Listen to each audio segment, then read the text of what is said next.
Let's we'll make a start, and we'll say welcome everybody to this meeting of Hampshire Fire and Rescue Authority.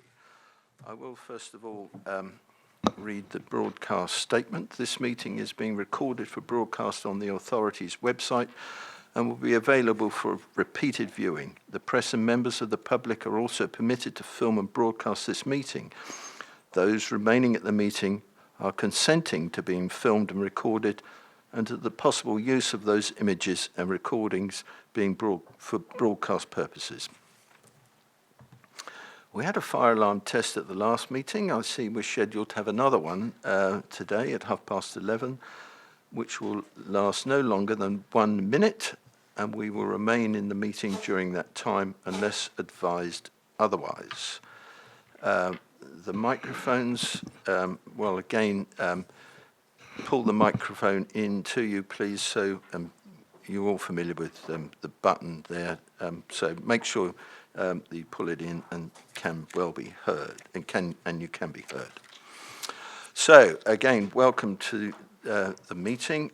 Welcome to Councillor Dave Stewart from the Isle of Wight. Dave, you're very welcome here, and obviously I'll invite you to contribute to the meeting as and when you may wish to do so. Welcome also to James Payne over there, representing the PCC. Welcome, James. It's good to see you here today. So, members, just to confirm, you've all got the papers before you? Fine, thank you. So, apologies for absence. We have apologies from Councillor Jonathan Glenn, who is still in South Australia, as far as I'm aware. Any other apologies? No, thank you. Declarations of interest, at item 2 on your agenda. Well, you're all familiar with that statement there. If anything comes up during the meeting where you believe you have an interest, we'll obviously indicate, and that will be correctly recorded. Item 3, minutes of the meeting that was held on the 4th of December last. Page 5, 6, 7, 8, 9, and 10.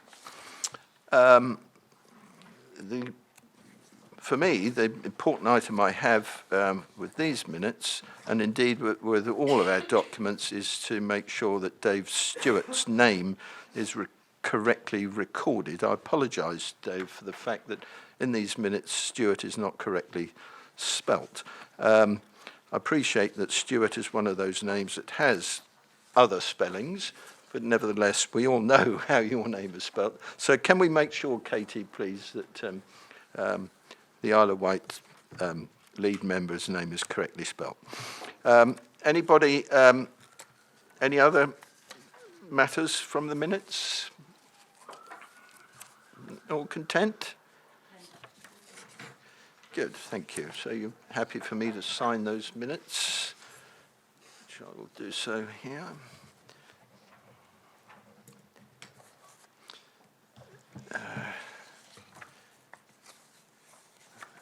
I don't think there are any matters arising from those that won't come before us at the meeting today. So we can move to item 4, deputations. Well, we have none. So we move straight on to item 5, Chairman's announcements. First of all, I do have one or two things to advise you of, but I think first of all, I would want to take this opportunity to commend our firefighters, and indeed nationally to commend firefighters for all the actions that they've been taking. Here in Hampshire, we've had 2 significant fires, 14 pump fires, one in Shirley High Street just recently in Southampton, another 14-pump fire in Aldershot. That was a difficult fire, I understand, because it was in a contained area with residents living close by who had to be evacuated. Both of those fires were dealt with expeditiously, and the crews worked really well to get the right result. And of course, locally, they've been deployed dealing with flooding issues, and across the country assisting with flooding issues. Did you want to add anything there, Steve? Just briefly, Chairman, thank you for your kind words. As you'd expect, members, our firefighters are ready to respond to these incidents day in, day out. But having two large incidents in almost as many weeks is unprecedented in a sense. But I have to say, seeing our job as restoring normality as quickly as possible, our teams did a fantastic job in making sure that happened. So the fire's brought under control, the areas are brought back to normal as quickly as we can. Now, clearly, the owners of those premises have got some weeks, or if not years, of trying to get back to normal. But our service we see as part of working in partnership with our other agencies like police, local authorities, in trying to restore normality as soon as possible. The point you make about the floods, Chairman, we've been quite lightly hit compared to many across the country, but that notwithstanding the hard work that certainly the teams around Romsey have been doing in the last week or so, in terms of working with the Environment Agency, alleviating and putting in flood defences. And I had a note this morning from the EA Regional Director to thank us for our efforts, so I'll pass that on to the firefighters concerned. Thank you. Can I just ask Neil, through you, when we've had major floods in the country before, we've been called in to Gloucester and other places with the high volume pumps. Yeah. Have we been called in at all on this occasion? No, at this stage we haven't. Now, bear in mind, the network of high-volume pumps across the country is quite extensive. So because of the areas in which they're affected, so around the West Midlands belt, there's quite a lot of high-volume pumps available there. So our pumps haven't moved. They obviously stand by ready to be used if they're required. Right, thank you. So one or two items to tell you about. First of all, the CFA combination order. I'm pleased to confirm that the Home Office are continuing with their planned timetable to lay the combination order before Parliament in early March. Following this, if all goes to plan, the order will come into force on the 1st of April. This means that the new combined fire authority will exist in its shadow form from that point. Thank you to members and officers for all the hard work in commenting on the draft order and liaising with the Home Office to finalise various issues in a very short timescale. We can be content that we have done everything here to help the Home Office meet their timetable. The order is now subject to parliamentary processes, and so we will need to wait while it goes through these final stages, and you will be kept informed. So I'll invite Steve Apter to update us there if there is anything further you wish to add to that, Steve. Thank you, Chairman. Excuse me.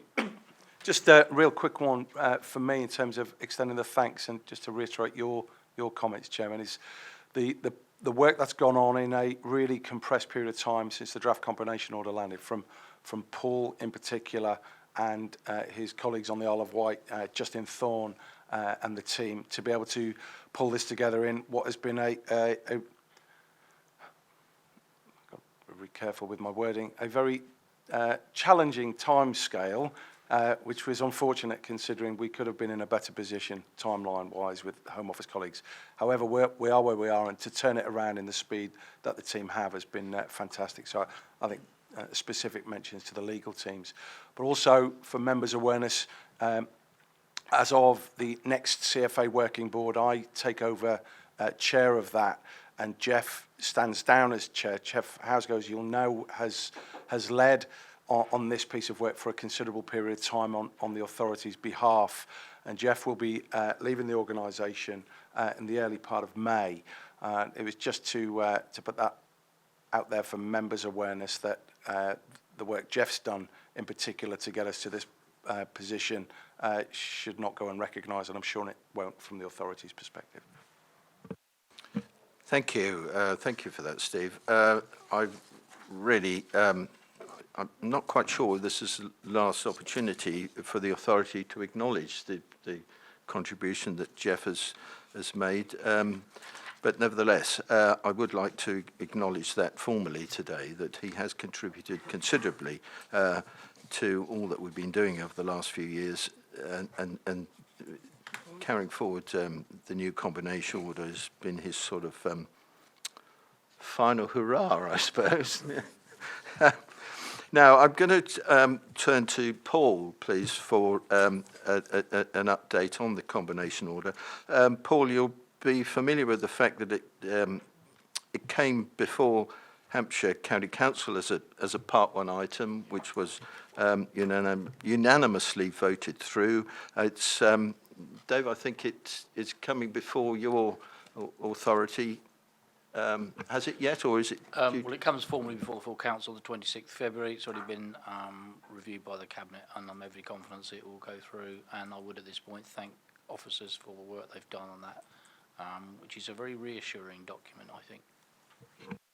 Thank you for that, Paul. Can you just update us as to what is planned to happen with Portsmouth and Southampton, and also just sort of enlighten us as to how you see the way forward? There will be a slight artificiality almost with the shadow board and this authority, so it'd be helpful if you give us, as far as you're able to, a little bit of guidance as to what we can expect. Okay, thank you, Chairman. Yeah, we've spoken to colleagues at Southampton and Portsmouth City Councils to invite them to make appointments to the Shadow Authority in the same way that we've done at the County Council. So on the assumption that the order does come into force on the 1st of April, we will then aim to hold the first meeting of the Shadow Authority on the 8th of April after the full Fire and Rescue Authority meeting, and that's going to be the sort of initial plan going forwards, that to try and ensure best use of members' time, we run the Shadow Authority meetings after the Fire and Rescue Authority meetings, the Hampshire Fire and Rescue Authority meetings. The agenda for the first meeting will very much be about the setup of the Shadow Authority, so it'll include appointment of chairman and vice chairman, and then adoption of key constitutional documents to enable the Shadow Authority to run. And we will hopefully try and run the lead-in to the meetings to the same timetable as the full Hampshire Fire and Rescue Authority meeting. So hopefully it won't feel too onerous. There will need to still be a Hampshire Fire and Rescue Authority meeting for the next year and the Shadow Authority meeting. And the two things will consider slightly different matters, but hopefully members will rightly approach this with a view to us moving smoothly to the new combined authority in 2021. So that's about as much as we know at the moment, and we're still obviously in the hands of the Home Office and Parliament as to whether we meet that timetable, but we're optimistic that we will, so hopefully, fingers crossed. Thank you, Paul. Can I, yes.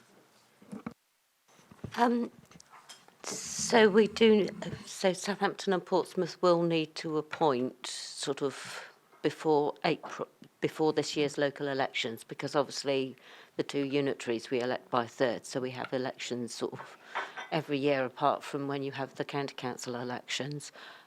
So I'm assuming that it's got to be done before the local elections, sort of for the shadow board, the appointments. All being well, the shadow board will be formally constituted on the 1st of April. So yes, I think that is the situation, is it not, Paul? It is. Yeah, timing-wise, these things can always be a bit difficult, where there's a slight disconnect between the go-live of the Shadow Authority and the normal municipal year. So we may have a few sort of appointments and then further appointments soon after, but hopefully we'll kind of get through all of that and then have a relatively stable year where we then do the business that needs to be done in the Shadow Authority. Yeah, I think Katie has liaised with Democratic Services colleagues in the cities to make sure it goes to the next appropriate meeting before April. So hopefully, and we've shared the sort of the wording that we use at the county council for reports. So. Yes. Yeah. Oh, sorry, I thought it was you. Roger, yes, sorry. Thanks, Chairman. The only point I want to raise, we discussed it earlier on, is that Katie sent out an email about the dates of the shadow authority. Good idea to bolt them on to the end of the normal fire authority meeting. But my concern is that the time was actually set in the email is going to be 2 o'clock onwards. Now, if the fire authority meeting finishes at 11 or 11:30 or 12, I don't think most of us want to be sat around for a couple of hours waiting for the next one to start. So what is the standing of the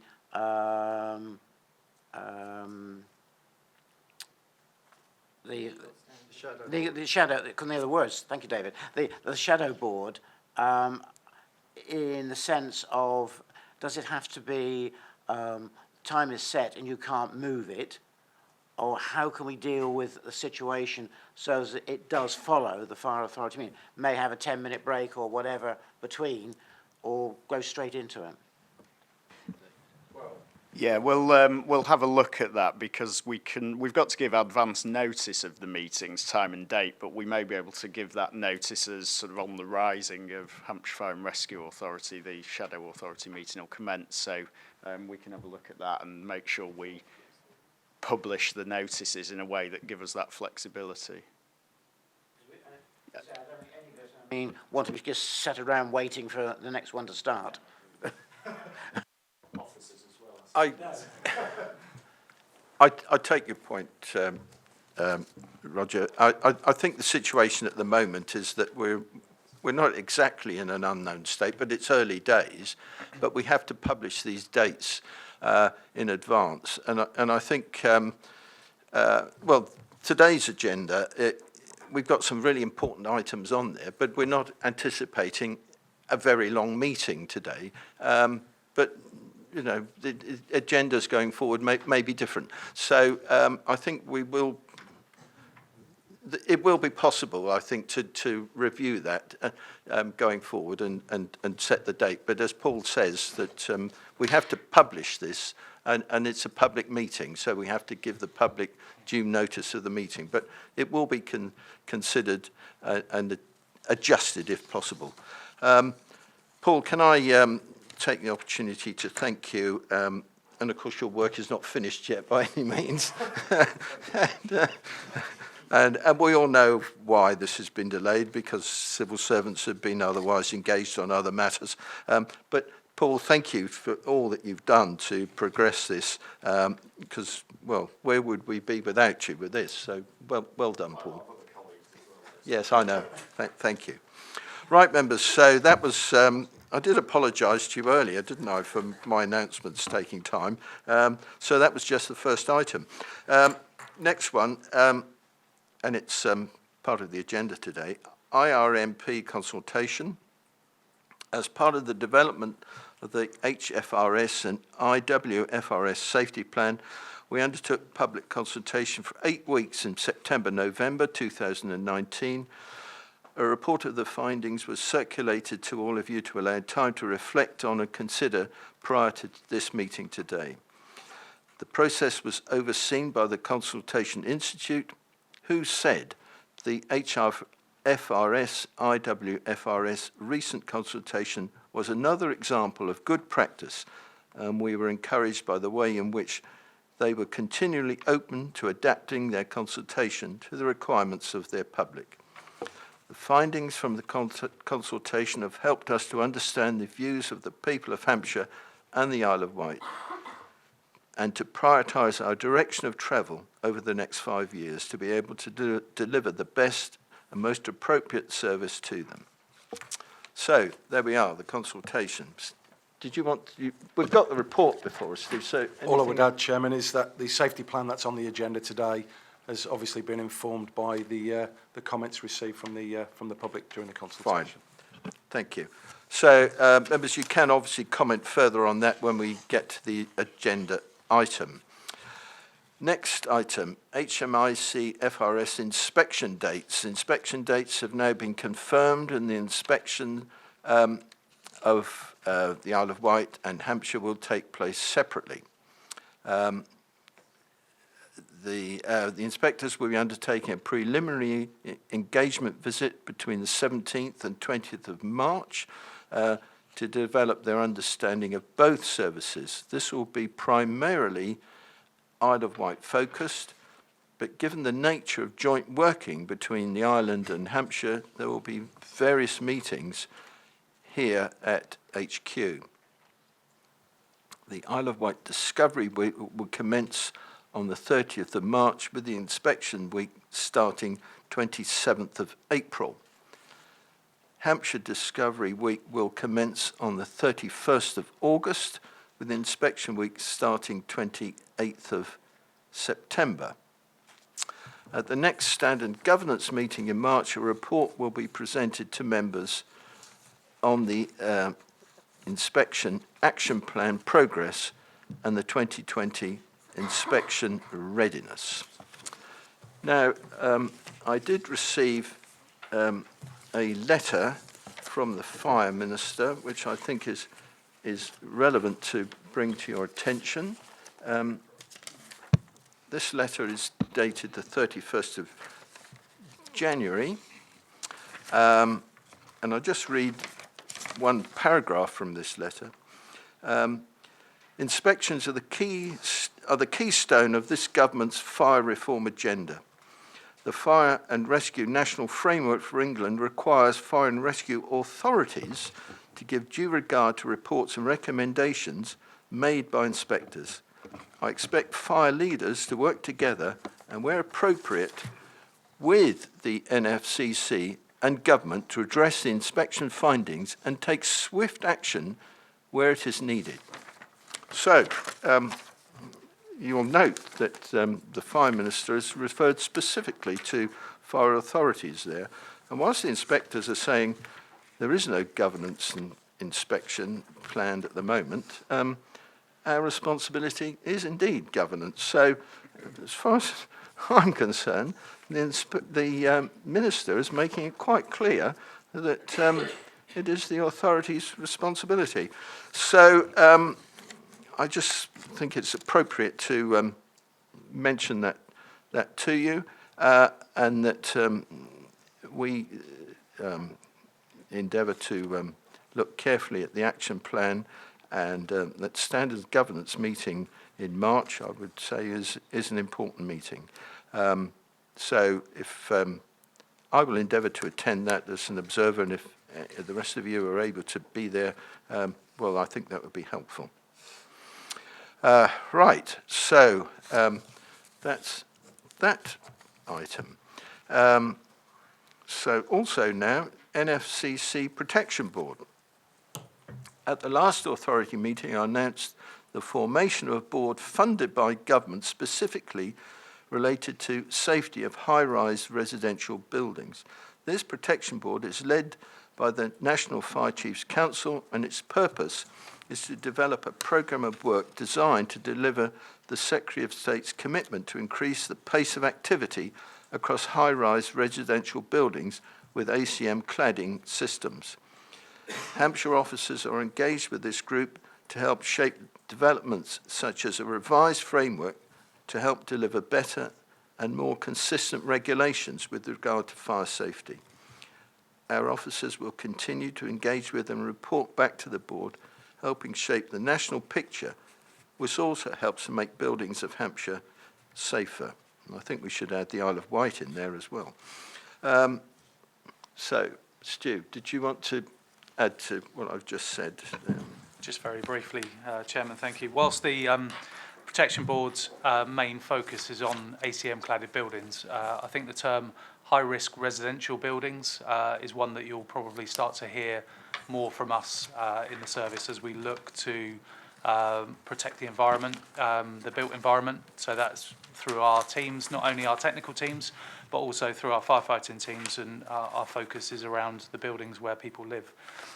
Just to give you a view on some of the things that we've done with the Protection Board, so there's about 12 different consultations that we've been part of. So they range from looking at a competency framework, which assesses the skills of the individuals that look at buildings, right the way through to elements of building regulations. So it's quite a broad piece of work, and we'll continue to be engaged with that team.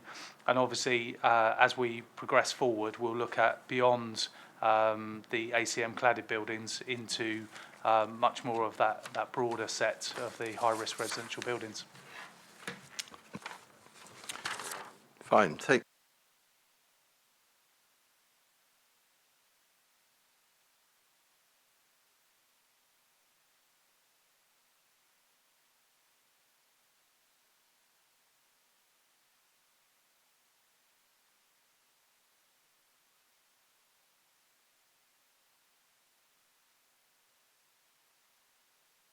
Am I green?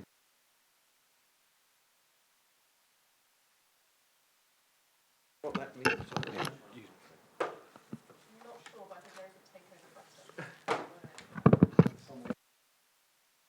Right, okay. Right, so we'll start again there. Australian wildfires. We've all seen the tragic emergency scenes in Australia, and our thoughts are with the residents and in support of the brave fire service teams. The conditions and response is very different to UK arrangements, but UK Fire and Rescue Services are represented through our National Resilience Lead Officer, and we, Hampshire and the Isle of Wight, are linked to this officer. And we have had a Hampshire firefighter who was taken himself out there, I think for 4 weeks at his own expense, presumably on extended holiday, to assist in a charity organisation in South Australia that is assisting in the recovery process. Stu, did you want to add to that? I don't think there's really much for me to add. The official, I suppose, engagement with the NFCC is exactly that, is a hold and wait.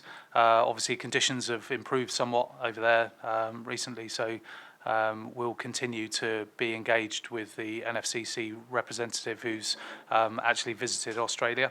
In terms of the firefighter, I'm really proud to have him as one of our team. In Hampshire, as you said, he's taken some leave. He's got family connections to Australia, and felt that he wanted to go and use his time to help rebuild some of the areas using his skills over there. Thanks. Fine, thank you. Right, I'm almost there. So next item, I attended on the 10th of January, I'm just checking the date, yes it was the 10th of January, the Unity 101 Community Radio Anniversary Awards and Achievement Dinner. This is the South's first and longest running Asian and ethnic community radio station, and it was celebrating 14 incredible years of broadcasting and serving the local community. I was there along with the chief and the deputy chief, representing the service and the authority, and the service is a partner of the Unity 101 radio, promoting fire safety within the local community. It was an excellent event with many, many awards. It went on quite a long time, but it was held locally in Southampton, and it, it was a very good event. Do you need anything? Also, members, to advise you, I noted recently that we had Cosham Fire Crew on ITV, I think on the 14th of February, and that was I Need My Space event, and I wasn't immediately aware of what that related to, but it related to somebody who parked their vehicle right outside Cosham Fire Station blocked the station doors.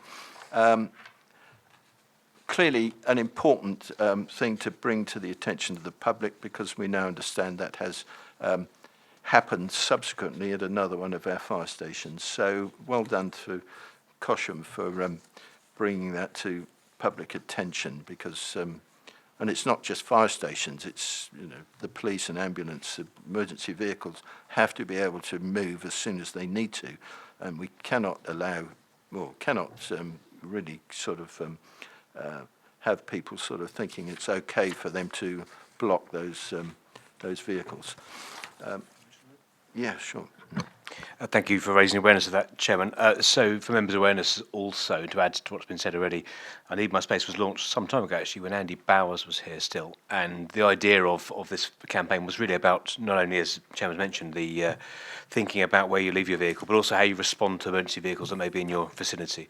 So the sirens or lights behind you, how best to operate. So really trying to educate our communities, not just for us, but for the ambulance and the police's interests as well, to make sure, as part of our determination to improve our response speeds, this is part of one of those campaigns to improve the awareness of road users for their safety as well as our efficiency. Right. So just finally, a date to advise you of, a very important date, and that is the 6th of April this year, which is a Monday, and to the day it will be 10 years since the very tragic Shirley Towers event, when sadly we lost 2 Hampshire firefighters. There will be an event taking place at St Mary's on that morning. I don't know any more about it at the moment other than it's taking place, and I think the Chief and myself will be there to say a few words. But I mention it now because I would hope that as many of you as possible can attend. Is it right that an invitation will be extended? So just note in your diaries, if you would please, Monday, 6th of April, probably around 10 o'clock, 10 o'clock in the morning, something like that, at St Mary's Fire Station. Right, I think that concludes my announcements. Sorry it's gone on as long as it has. We now move to item 6 on the agenda, which is member development. I can first of all advise you that I attended on 22nd of January the LGA Diversity Champions Network event, which was held at the London Council's building in Southwark Street. What I didn't realise until I got there and came out of the underground station is that actually is Borough Market. And my word, I can understand why that was the focus of attention, because that's really a very busy area. There are people all over the place. But it was a very interesting meeting. Molly had provided me with some very useful background information for Hampshire and, of course, the island. And I was able to indicate, and it features in our plan, I was able to indicate that we have Fire Out, which is LGBT Network, Fire Able, Disability Network, Fire Reach, Race and Cultural Heritage, and Fire Inspire Women's Network. So I brought all that sort of thing to the attention of the those that were there, and it was a useful meeting, and there will be follow-up meetings taking place later this year. So that's me. Over to you, members. Where else have you been? Rydian, you want to? Chairman, yeah, I attended the Prince's Trust ceremony in Basingstoke in December. In fact, I opened it, which was good fun. And Neil, thank you very much for your letter of thanks. Well done, Rydian. I had to be apologies for Prince's Trust because I was otherwise engaged somewhere else. Roger, you want to? Sorry. two places I've actually attended. One was a presentation in London on the Grenfell Tower scenario. And I think one of the major parts of that was a presentation by the Mayor of London on the effects of that on the London Fire Brigade service. I think one of the things which came out of that to me was there was evidently some issues about other control rooms coming in and helping the London fire control room, and possibly not having enough information. Now, I think that from our point of view here is that we have this grouping of fire control rooms. Now, as far as I'm aware, is the other two control rooms that can take over from us have full knowledge and information about Hampshire, so that if they had to be involved in deploying anybody, then they would have all the knowledge. But it appears that was an issue there. The other issue, main issue, was about transition from stay put to get out. And I think that is an issue within the service which London is going to address. There are a number of other issues in there which London are looking at, and I won't go through those, but it was very interesting to hear all about and the issues about Grenfell, what actually happened and what have you. And I'm sure our Deputy could tell us probably a lot more than what was contained in this report, but it was a very interesting scenario.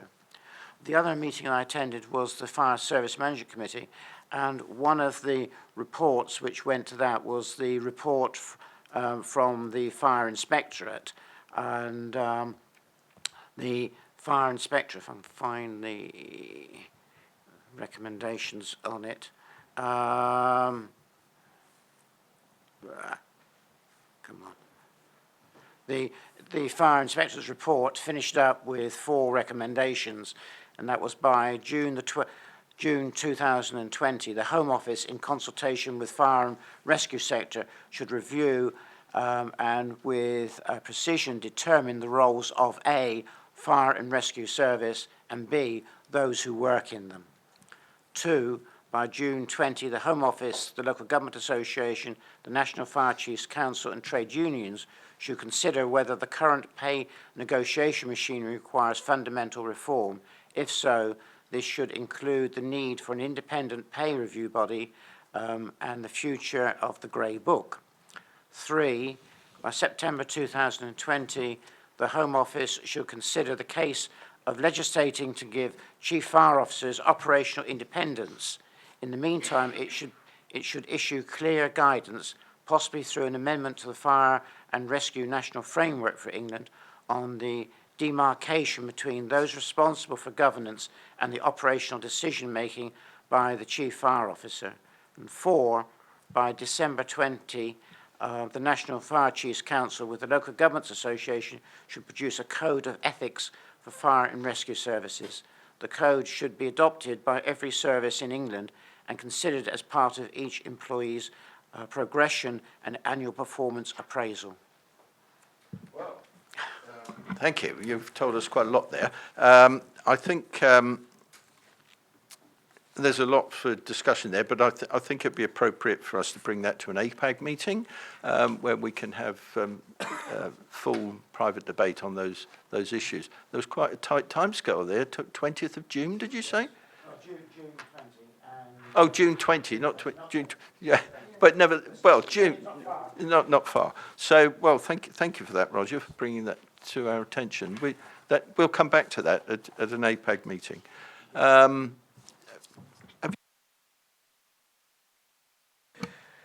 Yeah, so my suggestion is, as you suggested, Chairman, we spent some time debating that. We've also got the Members Away Day opportunity. We're trying to programme that in for a wider debate on some of these issues. They are national policy issues, some of these, but I think it'd be useful for the Fire Authority to reach a conclusion on those where you'd like us to kind of campaign on your behalfs.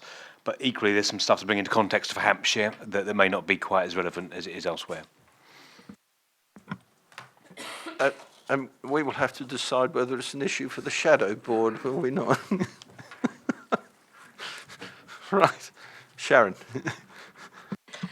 Thank you, Chairman. I attended the Princess Trust final presentation in the Mayor's Parlour back in December in Southampton, and it was Paula's last Southampton final presentation. I believe she's moving up to Basingstoke. She's quite a force of nature, very enthusiastic and a lovely lady, so look after her in Basingstoke, please. Thank you.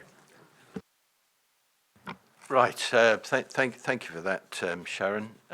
Anybody got anything else they wish to add to that? Anybody do anything else? Right. Okay, well, thank you for that. Now we move on to the main part of the agenda. Item 7, please turn to page 11 of your agenda, which, I've got it right in front of me. There it is. Agenda item 7, and I turn please to Rob Carr to present the budget and precept requirements for 2020-21. Thank you, Chairman. Good morning, members. Just a few items to highlight from the report. If I can take you to page 14, paragraph 17. So the proposals before you today are to increase the precept by 1.99% for 2021. Which for a Band D property is the princely increase of £1.35. So putting that forward to you today. Paragraph 20, the Chief Fire Officer did want to just point out that he does read my reports to me, and he has noticed that there is a zero missing from the 179,000 figure there in paragraph 20 in terms of the collection fund surplus. Just moving on, if I can take you to the bottom of page 16, paragraph 35, which just picks up the position on the overall 2021 budget. So we were previously predicting a deficit for 2021 in the order of £1.1 million. You'll see that we've had quite a swing there in the table. So the top two items are by far the biggest. So we've got increased revenue support grant compared to what we were forecasting. So we had assumed that we would get a reduction of 10% in 2021. Following the spending round last year, we've actually got a small increase in grant of around 2%. So for us, that's a swing of 838,000. And then I've notified to you previously that the government have given more money for the increased costs of the firefighters' pension costs, which came in the current financial year. But they have actually put more money, which they notified us this year. So there's a nearly £500,000 addition for us there.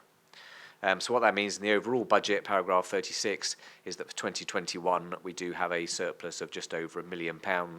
And in line with our existing policy, we'll transfer that to the Transformation Fund.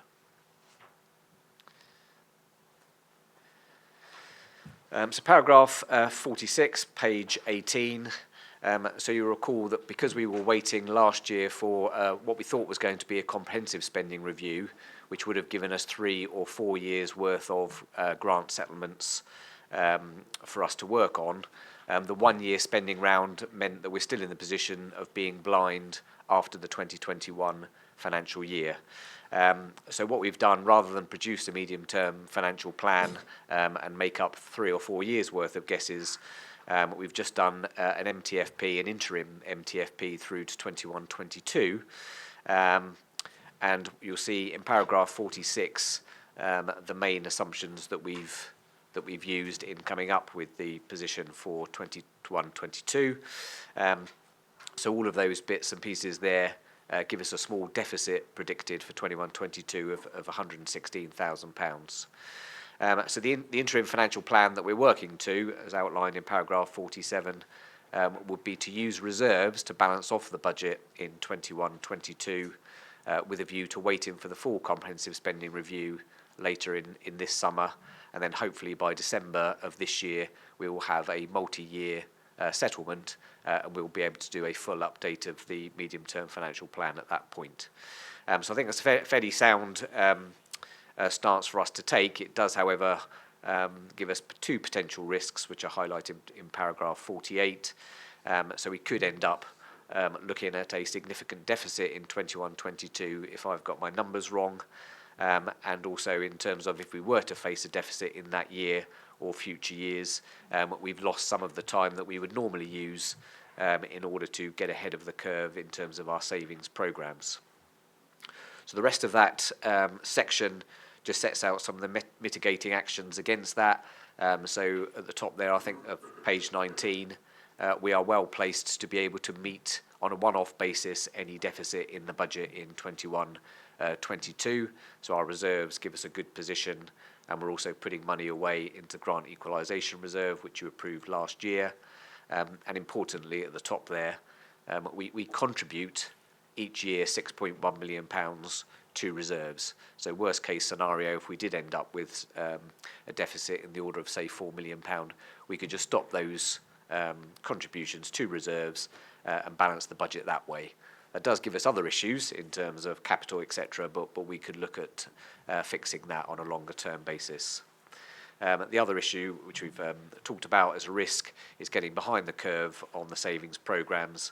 So the intention there, as set out in paragraph 51 and 52, is that we would continue to develop efficiency savings over the coming years with a view to implementing those in 21-22, which give us a part year saving in that year and also give us a head start to any savings that we require later on. Just in page 19, availability and competency management system. So our current system is due up for renewal in terms of the contract. So we're looking at re-procuring that system. And what this report seeks, so that we don't need to come back to you at a later date, which could impact the timetable. Paragraph 57, we're asking for £800,000 implementation costs for that system. Now, obviously, that's the best guess at the moment because it will depend on what system it is as to how difficult or otherwise it is to implement. But we think that's a good number at this point. But should we require more, we will come back to you at a later date. It's coming all the way down to the conclusions. So as I mentioned, we're looking at a 1.99% increase in the council tax for 2021. We've got the recommendations before you, but happy to take any questions, Chairman.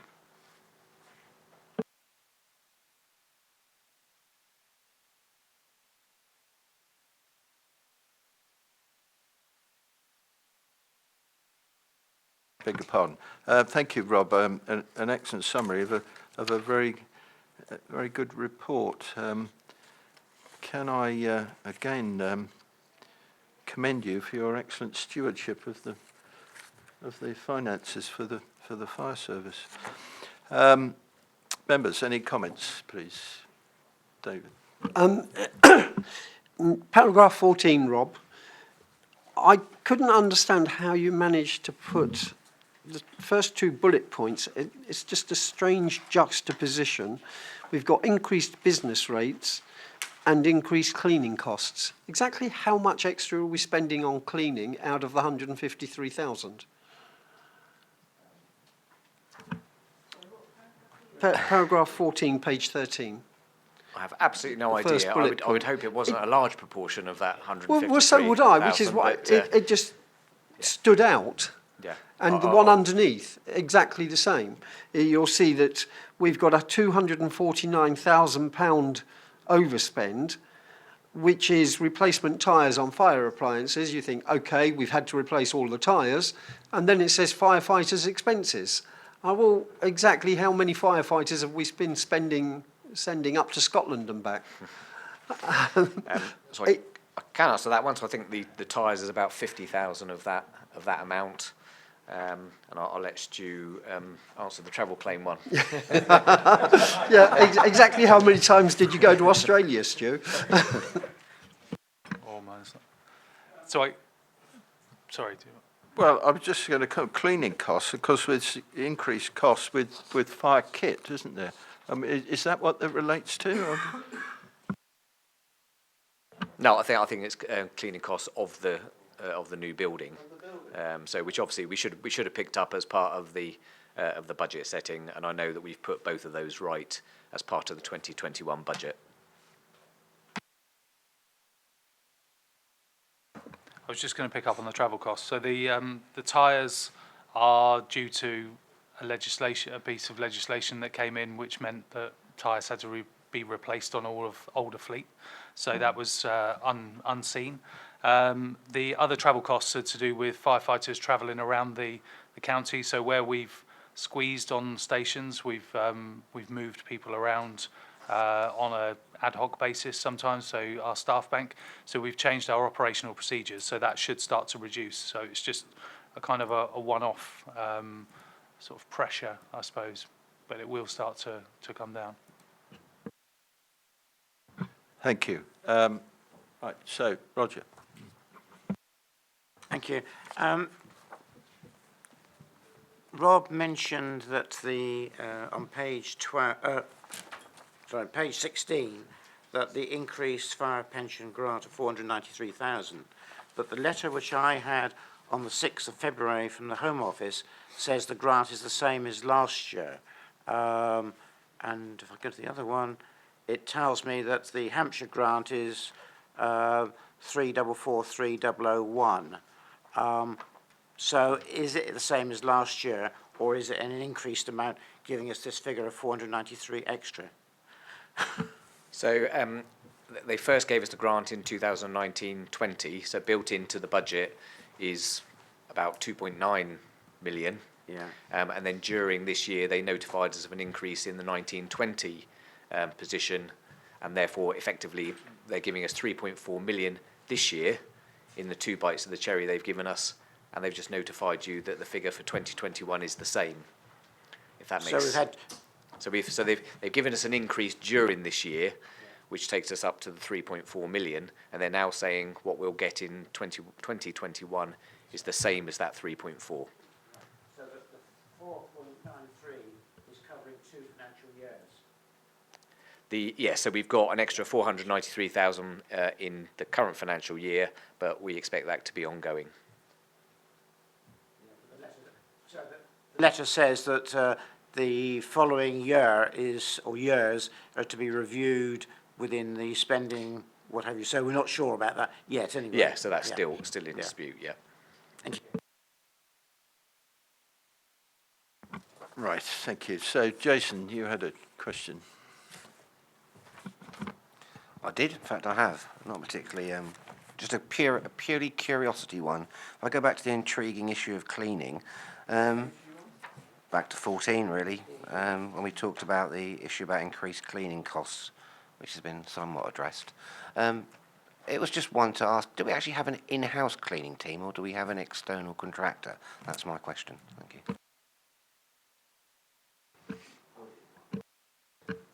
Page 13. Yeah, I couldn't even get yes, that right. Yes, I can answer that. So we have a combination of both. So we have some cleaning which is contracted out under a contract arrangement, and then we still have a number of stations which are in-house in effect. So where we have historical cleaning when stations used to be devolved. But what we have at the minute is as those people leave or retire, most of those are being picked up into the corporate contract. So down the line, it should all be on a contract outsourced arrangement, really. Sorry, so those increased cleaning costs then are spread across both rather than just our external contractor up in their prices? Yeah, I would imagine so. I mean, I think, like Rob said, I'm not quite sure of the exact figure on that, so we can have a look at what that might actually be. But I'd be very surprised if of that overspend to do with business rates, the majority of that was to do with cleaning. It's more on the business rates where we know we've had increases on at least 3 or 4 of the sites quite considerably. So I would think it's minimal. We'll have to look at it, but it would be spread, I guess, across both of those elements most likely.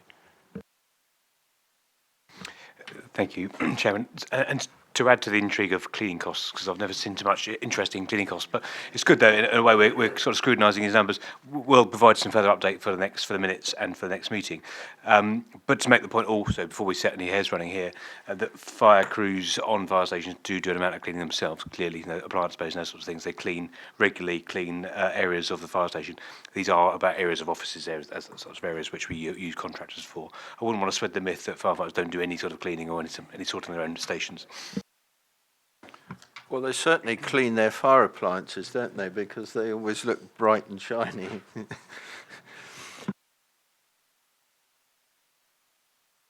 David, you're coming back Yeah, with... well, I was going to come on something, but as Neil's just mentioned cleaning and firefighters doing cleaning, I should perhaps point out one of the complaints I had was that they have to order from here to get their cleaning materials, and they can get it cheaper if they walk down the corner shop.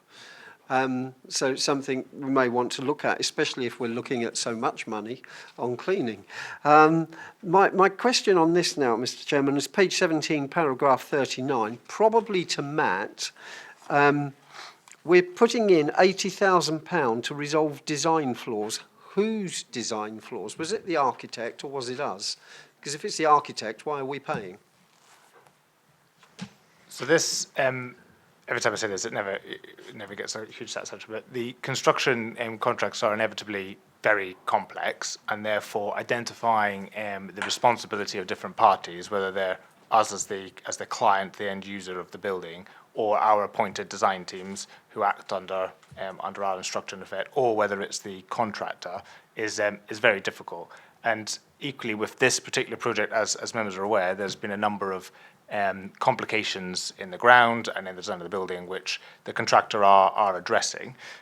Part of this is some improvements. So in terms of, it's 2 years since we occupied the building, so quite rightly, even in the best designed building in the world, there will be benefits that could be sort of addressed as part of that, which actually are not part of the main contract. So there's an opportunity whilst we're knocking things around, if you like, on site to put other things, to improve other things. So there's an element which makes, crews' lives a little bit easier. There's then a huge piece around who designed what and who's actually to blame. So the contract for this was a design and build contract, which in effect means we've given the contractor authorization to design and build under our rough guise. But the issue is around actually, they've given us what we want, whether it's they have designed and built the fire station, and no one can refute that. Whether it's the one we wanted or not is a different nuancing in the contract. So I think what we've agreed is that the actual figures are a lot higher, but we've agreed to sort of compromise across all three parties and say, look, let's just draw a line under this. If there's a little bit more money we need to put in to improve lives of crews on station, then there's an opportunity to do that, and to draw a line on the arguments that have now wrangled on for 2 years. I think to reassure members, the contractor definitely has not got away from this lightly at all, and has definitely put their fair share of flesh in the game, if you like, in terms of what they've contributed to.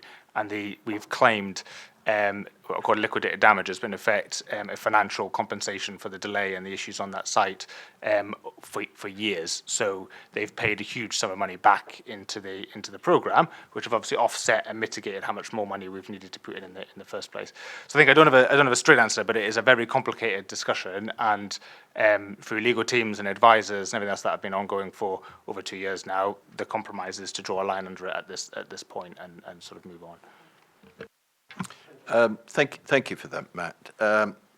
Members, this is something that Matt has advised us about in the past, and we were not this doesn't come as a surprise. We weren't unaware of this situation, and I think it's quite right that we have to move forward with this, and Matt is quite right in saying we need to draw a line under it. So we're going back to...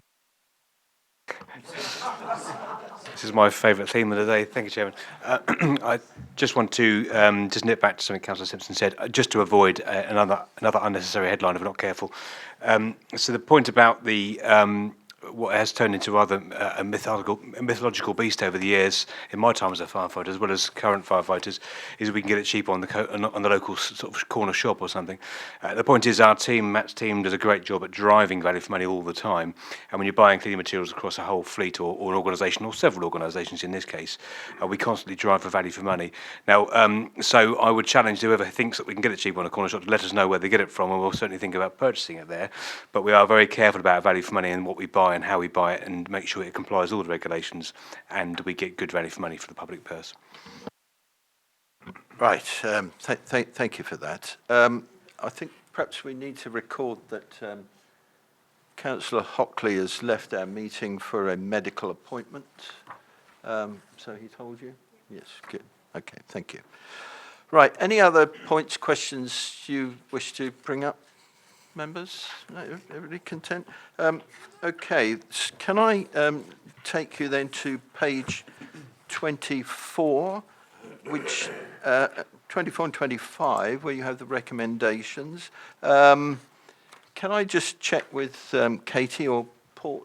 Does this need to be a recorded vote? No, we think not. I mean, that the regulations that require that only relate to upper tier authorities, so technically it doesn't need to be for a combined fire authority. Right. Thank you for that. Members, page 24, 25, you have the recommendations there before you from 85 through to 100. Are you content to take those en bloc? All those in favour? All agreed? Agreed. Thank you very much. Thank you for that. And again, well done to Rob and his team. Thank you for that. Good. So, okay, right. Turn please to page 71, item 8, which is risk management policy. And I turn to... Ah, right.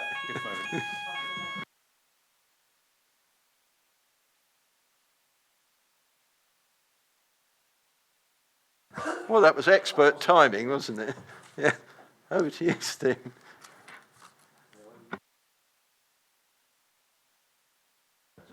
Thanks, Chair. We've rehearsed this. Not very exact. We were too busy cleaning.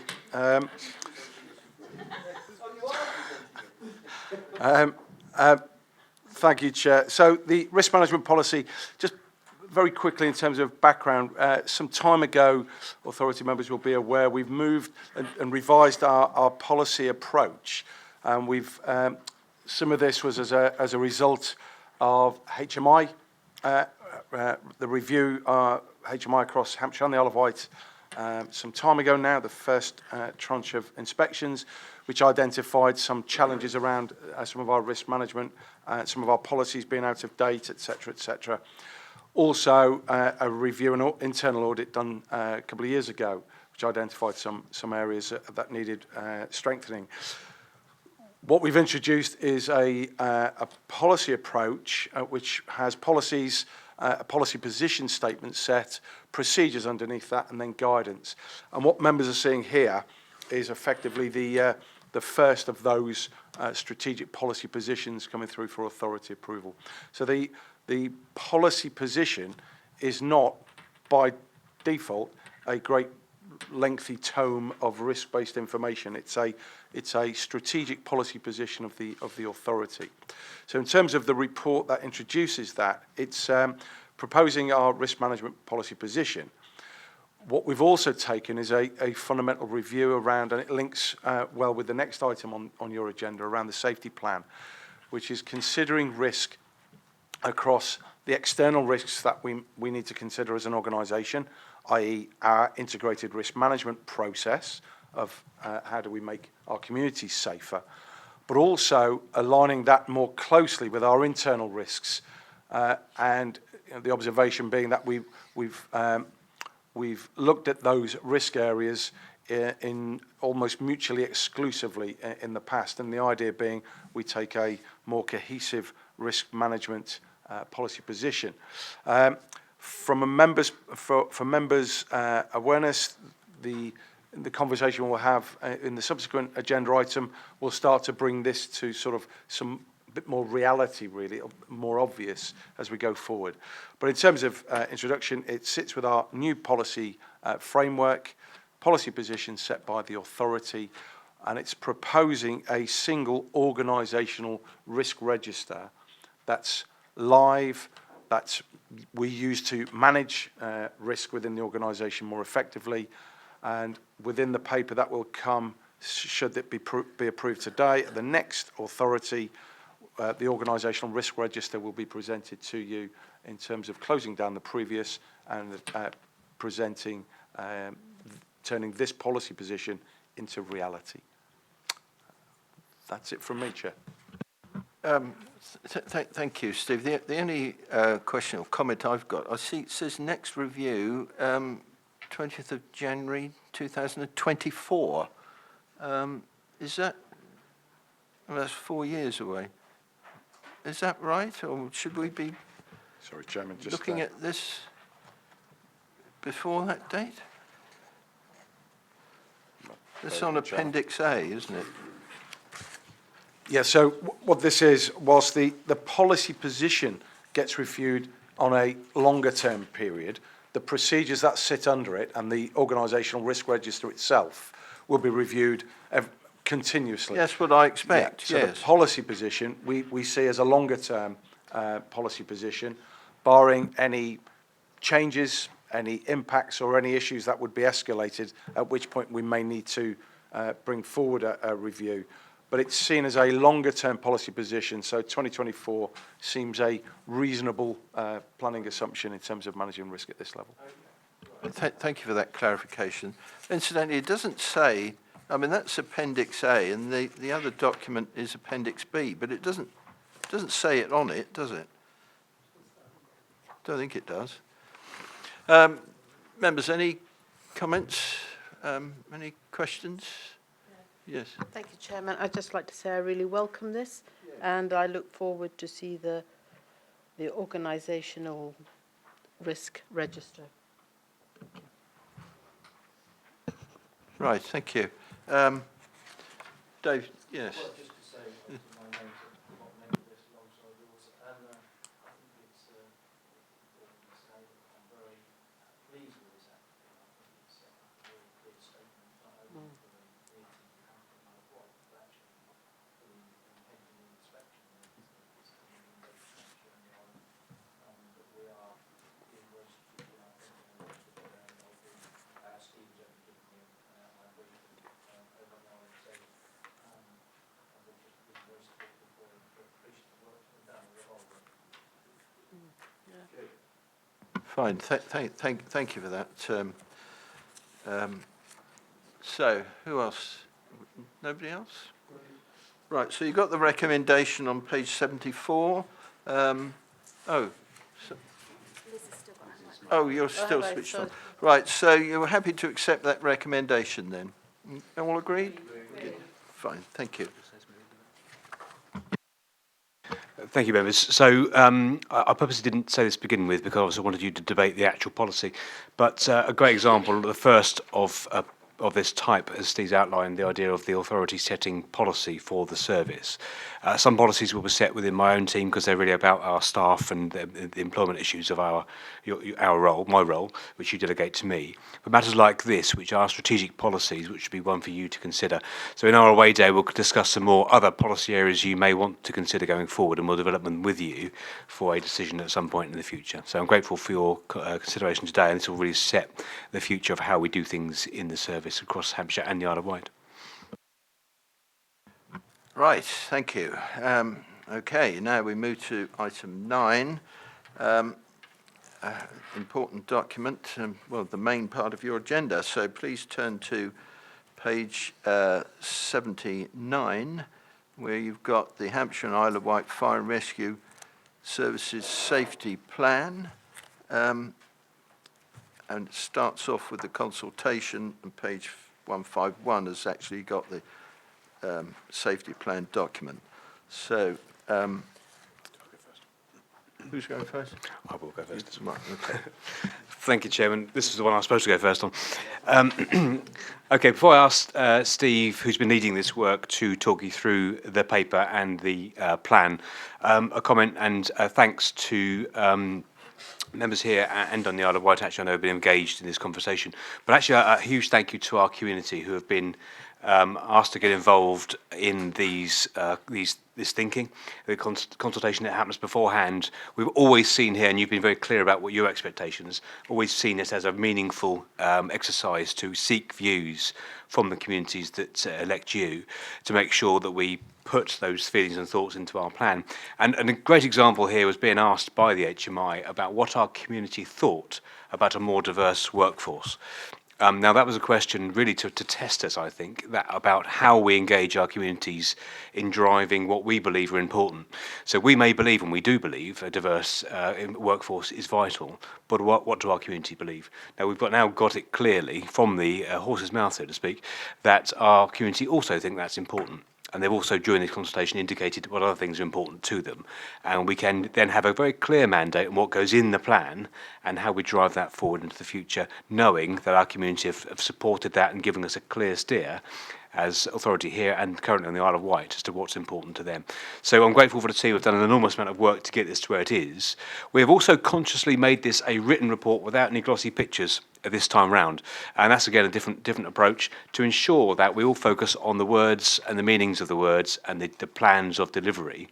What will happen after today, and indeed later on this month, as and when the Isle of Wight Council agree to it also, that it turns into a more accessible glossy document on the website and other places to inform the community we serve about what we intend to do in the coming years. So we've purposely done it that way round to avoid the distraction of shiny things and nice looking documents, to make sure the contents are the most important. The last thing I'll say is which about this particular plan for us, Steve, to talk about it, is it stands out because it's the first of its kind. It's a joint IRMP, essentially, which turned into a safety plan between this authority, the Hampshire Fire and Rescue Authority, and the Isle of Wight Council, which acts as the fire authority at this stage. Mainly because we thought it would be odd to do anything else than that. Bear in mind, we'll be in shadow board, hopefully, in the coming month. And it would be strange to have two separate plans, but also because of our unique relationship anyway, which exists across the Solent, and making sure that we survive, we operate as a partnership. I am the chief officer for both services on your instructions, and so that as a result of that, I have to deliver those services. And having two IRMPs, or safety plans, which may be different, would be difficult and challenging in that regard. So really, this is about setting the future. This is about setting the access from our communities to us, to yourselves as Fire Authority, to see what we promise to do, and being able to be held to account against those things that we say in this plan. So that as introduction set, I'll ask Steve just to talk you through the plan and seek your views on your agreement. Thanks, Chairman. Thank you, Neil. So, in a nutshell, when we start with an integrated risk management plan, because that's the statutory duty of the authority, and the same with the Isle of Wight Council, to produce an integrated risk management plan. IRMPs have been around since 2003. They took over as the national standards of fire cover. Many members will recall a number of national standards were removed. And that was about local risk and looking at local risk in its broadest sense. And the integrated element of that was initially around prevention, protection and response. It was how we integrated our approach to risk, and members will be aware of that. The approach we're proposing here goes back to my previous briefing around our risk policy, which is to take a look at those external risks, and we do that through our strategic assessment of risk. But we then link that to the values of the organisation, as we've revised our values. And from that, it's setting out what our strategic priorities are to deliver against what the communities have said. From that, we're able to establish activities, improvements, developments, projects, reviews to drive the organisation. The risk register that we've referred to previously are the risks that will prevent us from achieving those priorities. So we've integrated our external risk assessment with our internal risk approach. That's what I think is unique about the safety plan that is presented before you. It also brings together the strategic, longer-term vision around the future of the services in terms of its priorities against our community's wishes, but distills it down into our annual service plan. That means it doesn't sit on a shelf as a 5-year strategy. It is it's reviewed and updated constantly, because what drops out of this plan is our own directorate reports and plans from the directors around the executive group, who are held to account by the chief. So the whole thing, our planning, our forward-looking delivery of the service on your behalf sits in one place. And I think, in summing it up for me, in the journey we've been on, when we talk about our purpose of together we make life safer, that started with the exam question, to use Neil's parlance. When the HMI ask a question, we see that as an exam question. And the question is, for us, when we say together we make life safer, who do we mean? And we've translated that as we're making our community safer, making our staff safer, but also making the organisation safer. And that's the sort of the collective priority of this safety plan. Thank you. Right, thank you, Neil and Steve, for that introduction. Right, so members, you've got quite a lot to comment on here. Who have we got? Liz, yes, thank you. Yes, and I know it's not your core function, and I know the public have said it's not your core function, but can I just say we should never underestimate just how important the safe and well visits and the falls prevention work is in keeping people independent, well and healthy in their homes. And I think we owe a huge debt of gratitude to the fire service for doing that work, because it does make a tremendous difference, not just to adult services, but to the NHS, to SCARS, and to the people themselves. Thank you. Yes, I'm not quite sure where it is in the document now, but I was able to remind myself what STEER stood for, because it's in the document, isn't it? Yes, yes. Yeah, thank you. Thank you, and thank you for your words of support. For us, this is hugely important, and even things like STEER, where they seem to focus on exercise and mobility, and you'll be aware of this more than most. But tracking that back through fire safety, if you can move more readily, you're able to move yourself around your own house. It means you're much more likely to get out in case of fire. So there is always a link back to our core purpose. Although these things may be upstream, we are clear in this service particularly. These are fire safety measures, albeit they have wider societal benefits. So, who else wishes to comment? Yes, Roger, yes?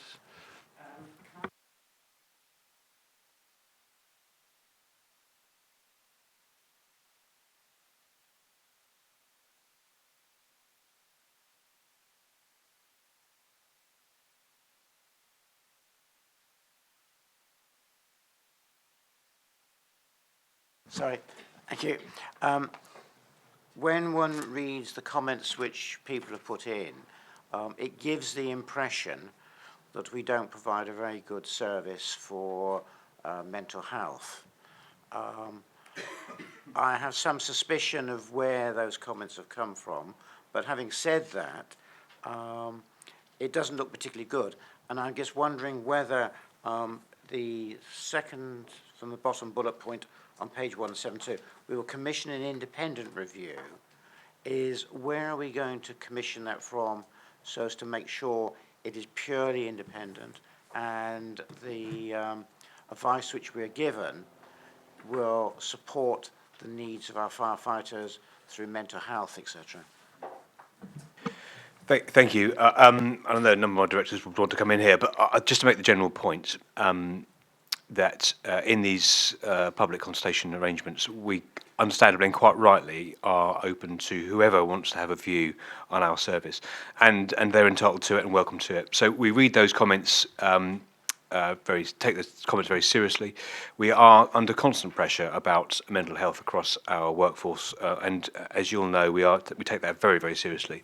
It is something which probably has one of the most dramatic impacts on our workforce, and sadly, last week or so, we've heard across the country of firefighters in a mental health crisis that have made tragic decisions in their own lives. So it's something which is really important to us. And so wherever these comments come from, we take them seriously, and we have a very clear plan to deliver even better mental health services for our staff. They are pretty good already. I know it's pointed out during HMI inspection about access to those both here and on the island, and we are very clear about where our staff can get that support from. The more general health and safety part is one really about us reassuring ourselves, me reassuring myself, and indeed providing the assurance for the authority that the provisions we have in place are not only compliant with the law, but going above and beyond that to make sure that our firefighters are as safe as they can possibly be. Bear in mind, we do a relatively dangerous job, and sometimes people have to take risks, but making sure they're balanced and well considered. So that is something which we'll seek an independent view on at any stage, and that could be via the LGA, could be via some other mechanism to make sure we get experts in that do not work here to give us clear and unbiased advice on where they think we should go. Yes, I think it's. Sorry, I think it's true to say that what is provided to support the firefighters is proactive where it needs to be. I am aware that there was a very nasty road accident before Christmas locally in Hamble, and I think you told me that the trim team were deployed immediately to support I think you told me there were new firefighters, were they not, which needed the support. So it's good to know that's happening. Yeah. I'm certainly aware. I mean, one of my big concerns has always been is co-row. A co-row officer out in a vehicle on their own. When they finish their duty, they come back and they go home. When you have a fire station, you have a crew attended through on a fire appliance. They come back and they can sit and discuss whatever the issues have been.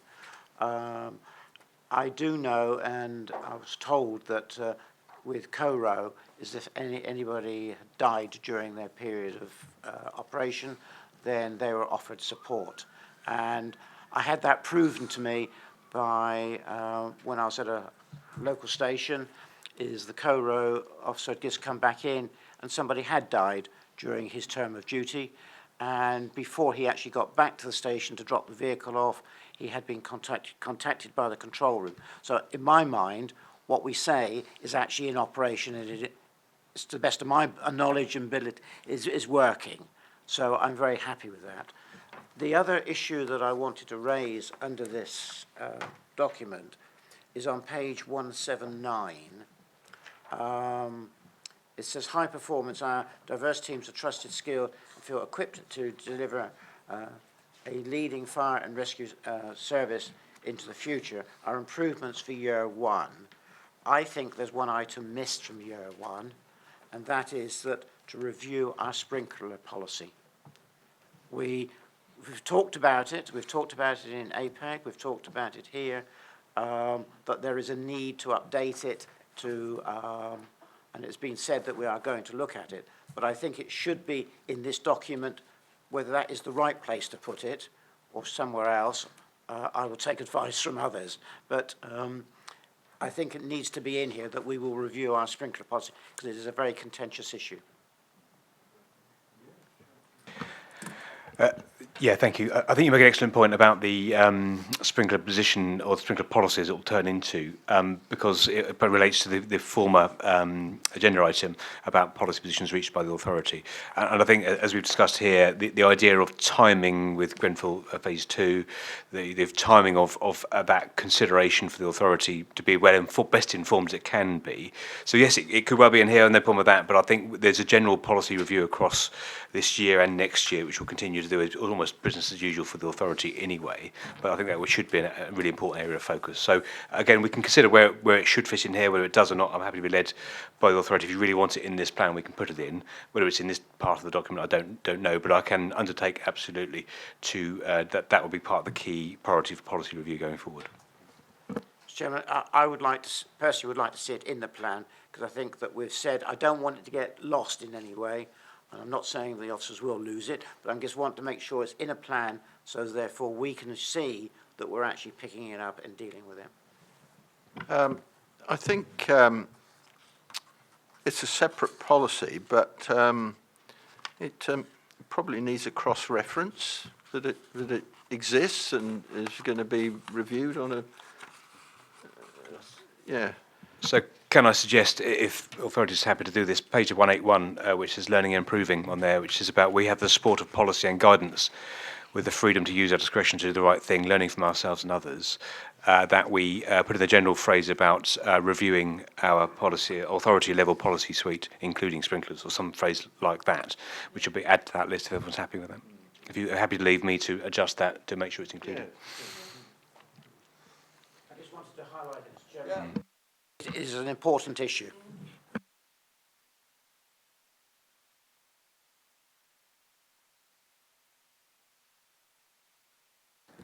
Thank you again. I mean, first of all, I think it's a very good report. It's very clear. I did read it. Somewhat weighty tone, but it was certainly worth going through. I just wanted to pick up on a couple of things, which is in regard to written submissions. There were only 2 from the Fire Brigade Union and Forestry England. first of all, I think in regards to the FBU, they make some valid points. Yeah, sorry, I'm on page one. Hang on a second. Where am I? I've got the right page, wasn't it? 139. It lists written submissions. And I'm turning over to page 140, which obviously goes on to Forestry England. But the FBU, first of all, who are on 139, make a number of written representations. Some valid points, particularly in regards to the merger of Hampshire Fire and Rescue Service and the Isle of Wight Fire and Rescue Service, and that's perhaps something that the Shadow Authority need to look at once it's formed. Forestry England, however, the comments that they raise seem to differ from our perspective as of Hampshire Fire and Rescue Service. Under 5.11, they put in the consultation document, it states research and partnership working with Forestry England, but the respondent confirms no research has been provided by Forestry England, and additionally there's been no formal engagement for partnership working. So that seems a strange contrast. And then down to 5.13, this is the last point on that, the respondent provides analysis of wildfire incidents attended by Hampshire Fire and Rescue Service, which significantly contrasts the 71 defined in the consultation document. So it was just some comment on that, basically. And my last point on this is that I just think we ought to record our thanks to those people who took the time to respond. Obviously, each comment tends to express the view of an individual. Some have got valid substance and some may just be perception. But I think as members we should basically note what's been contributed and just thank people through this medium of social media for taking the time to do so. Thank you. Thank you for that, those observations, Jason. So who's responding to this? Steve? Yes. Thanks, Chair, and thanks for the question. Yeah, it was. We got a really good dialogue with the representative of Forestry England.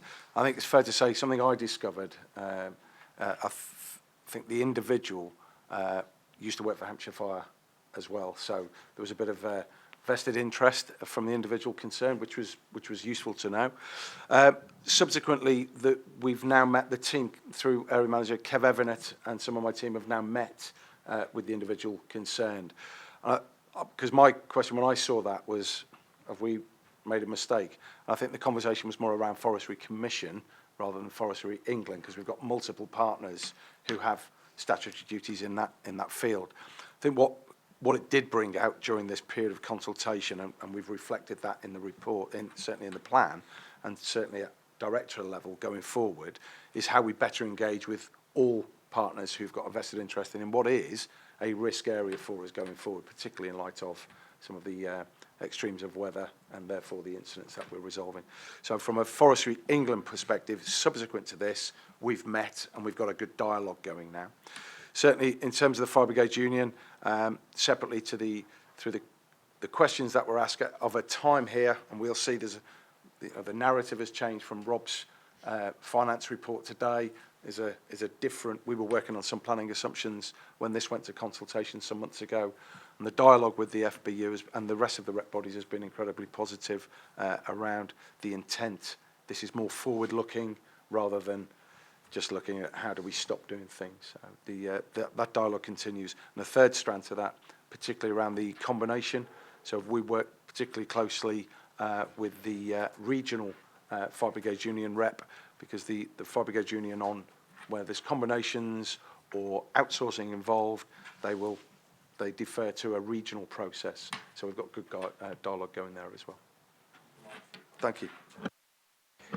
And just to add to Steve's point, in paragraph 5.3 there on the FBU's response, page 139, it's a great example perhaps of where our plan differs significantly from the national perspective, in as much as they it seems almost a complaint about significant lacking in detail, almost like a criticism, where the fact is a strategic plan shouldn't have a great deal of detail about the things that normally in time the unions, Fire Brigade unions and others, of course, would engage in, and we'd engage with them on.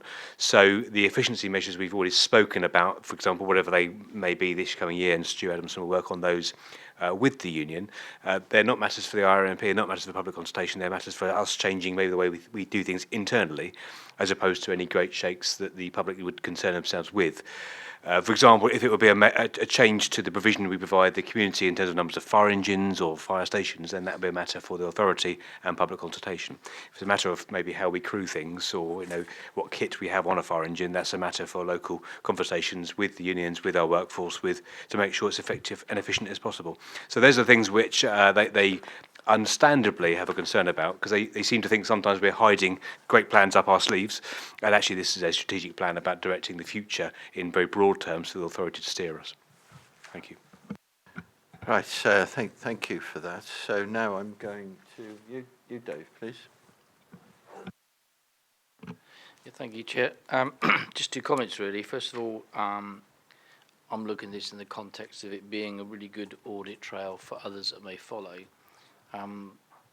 We're quite pioneering, I think, in setting up a combined fire authority. There have been lots of different options around. We have a new police and crime commissioner coming in. So I think this is a really positive piece of work that does actually set a journey that others can follow.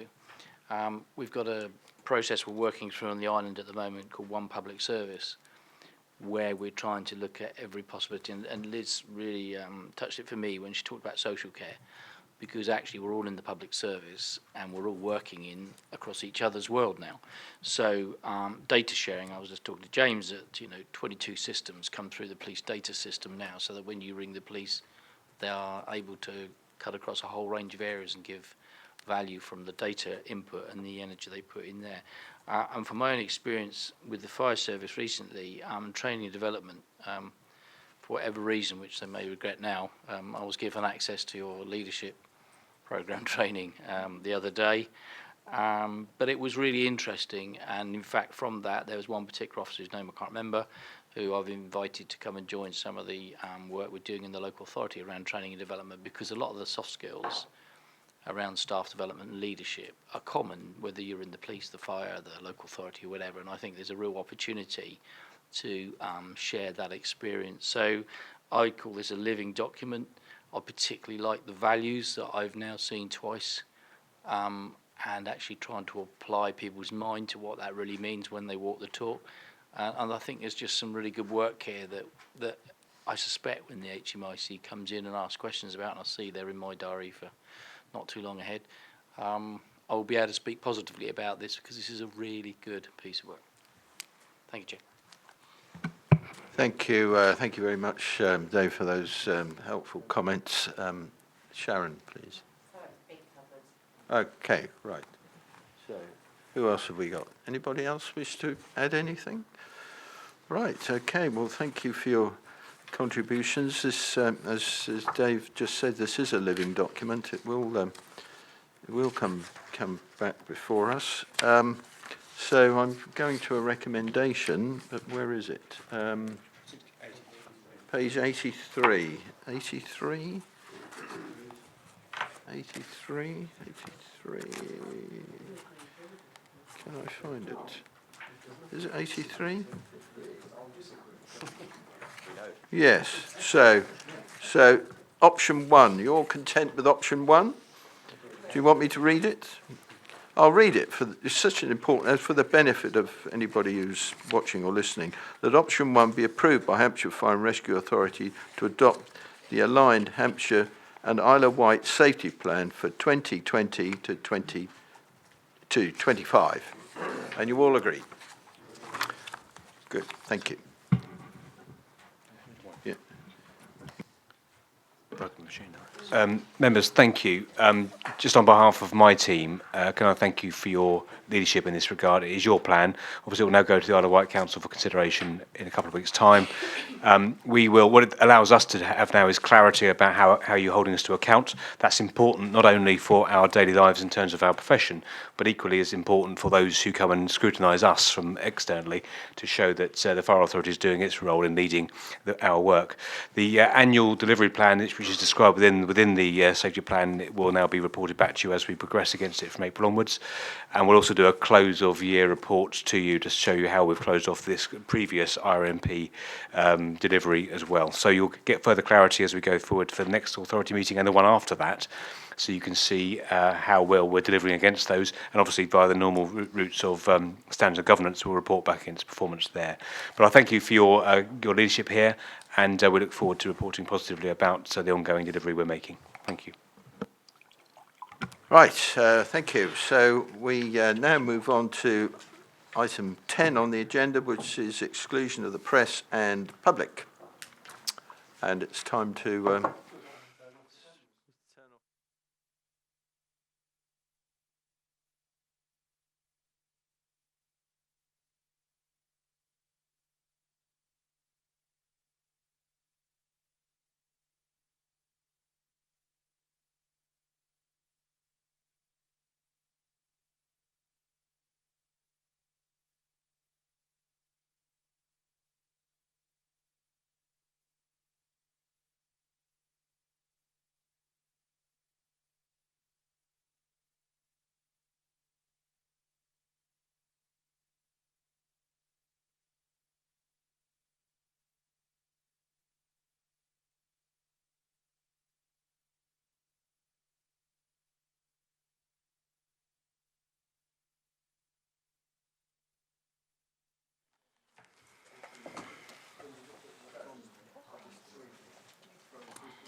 meeting this morning.